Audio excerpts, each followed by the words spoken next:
Eezhuvathiruthy government ITI കോമ്പൗണ്ടിലെ ഭൂമി രണ്ടു തരം. MP ഫണ്ട് ഉപയോഗിച്ച് കെട്ടിടം നിർമ്മിക്കാൻ ഉദ്ദേശിച്ച സ്ഥലം നഞ്ചഭൂമി. ഇതേ ഭൂമിയിൽ തന്നെ കിഫ്ബി ഫണ്ട് ഉപയോഗിച്ചുള്ള കെട്ടിടം നിർമ്മിച്ച് നാടിന് സമർപ്പിച്ചു. ഈഴുവത്തിരുത്തി ഗവൺമെന്റ് ITIയുടെ ഒരേ ഭൂമിയിലാണ് രണ്ടു തരത്തിലുള്ള നിയമം നടപ്പാക്കുന്നത്.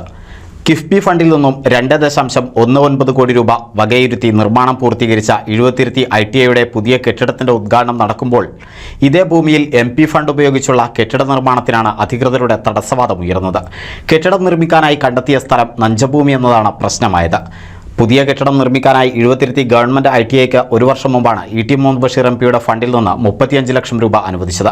എന്നാൽ കെട്ടിട നിർമ്മാണാനുമതിക്കായി കളക്ടറെ സമീപിച്ചപ്പോഴാണ് നിർമ്മാണത്തിനായി കണ്ടെത്തിയ സ്ഥലം തണ്ണീർത്തട നിയമത്തിന്റെ പരിധിയിൽ വരുന്ന നഞ്ചഭൂമിയാണെന്ന് കണ്ടെത്തിയത്. ഇതോടെ കെട്ടിട നിർമ്മാണം അനിശ്ചിതത്വത്തിലായി.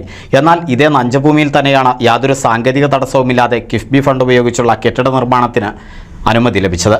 ഇതേ ഭൂമിയിൽ എങ്ങനെയാണ് അനുമതി നൽകിയതെന്നാണ് UDF നേതാക്കളുടെ ചോദ്യം. കോമ്പൗണ്ട് നഞ്ചഭൂമിയാണെന്നാണ് രേഖപ്രകാരം ഈഴുവത്തിരുത്തി കൃഷിഭവനും ബന്ധപ്പെട്ട വകുപ്പ് ഉദ്യോഗസ്ഥന്മാരും പറഞ്ഞിട്ടുള്ളത്. ഇന്ന് വകുപ്പ് മന്ത്രി പുതിയ കെട്ടിടം ഉദ്ഘാടനം ചെയ്യുകയാണ്. അതിൻ്റെ തൊട്ടടുത്ത സ്ഥലത്താണ് MP 35 ലക്ഷം രൂപ ഫണ്ട് അനുവദിച്ചിട്ടുള്ളത്. ഇപ്പോൾ ലോക്സഭാ ഇലക്ഷൻ നോട്ടിഫിക്കേഷൻ വന്നാൽ ഈ അനുവദിച്ച ഫണ്ട് ലാപ്സാവും. ഇതിന്റെ ഉത്തരവാദിത്വം പൊന്നാനി നഗരസഭയ്ക്കും ബന്ധപ്പെട്ട ഗവൺമെന്റ് ഉദ്യോഗസ്ഥർക്കും മാത്രമാണെന്നാണ് ചോദ്യം.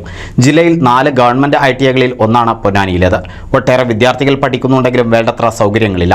ഇലക്ട്രിക്കൽ വിഭാഗം മാത്രമാണ് നിലവിലുള്ളത്. കൂടുതൽ കോഴ്സുകൾക്ക് വേണ്ടിയാണ് MP ഫണ്ട് അനുവദിച്ചത്. 1 ഏക്കർ ചുറ്റുമതിലുള്ള ഭൂമിയിൽ ഒരു ഭാഗത്ത് 2.18 കോടി രൂപ ചെലവിൽ സർക്കാർ ഫണ്ട് ഉപയോഗിച്ചുള്ള കെട്ടിട നിർമ്മാണം ആണ് പൂർത്തീകരിച്ചത്. 60 വർഷം പഴക്കമുള്ള കെട്ടിടം നിലനിൽക്കുന്ന സ്ഥലത്താണ് റവന്യൂ വകുപ്പിന്റെ രേഖകളിൽ നഞ്ചഭൂമിയാണെന്ന് കാണിച്ചിട്ടുള്ളത്. NCV news Ponnani. 1000 വിവാഹങ്ങൾക്ക് ഒരേ ഒരു ബ്യൂട്ടി സിൽക്സ്, എടപ്പാൾ, ചാവക്കാട്, തൃപ്രയാർ, പുത്തനത്താണി, പെരിന്തൽമണ്ണ.